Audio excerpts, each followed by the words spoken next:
ইয়া রাব্বাল আলামিন। আল্লাহ, তুমি না কোরআনে বলেছো বান্দা যতই গুনাহ করবে আমার কাছে তাওবা করলে আমি তোমারে মাফ করে দেব। মনে বড় আশা নিয়ে আল্লাহ তোমার শাহী দরবারে ভিক্ষুকের মতো হাত বাড়াইলাম। তুমি যদি ক্ষমা না করো, কে আমাদেরকে ক্ষমা করবে? কে আমাদের মাফ করবে? ভিক্ষুকে একজনের কাছে ভিক্ষা না পেলে আরেকজনের কাছে পায়।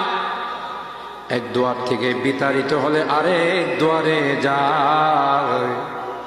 তোমার দরবার থেকে যদি মাহরুম হয়ে যায়, বিতাড়িত হয়ে যায়, কার কাছে যাব? কে আমাদেরকে ক্ষমা করবে? মালিক রে, কাঙ্গালের মতো হাত বাড়াইলাম।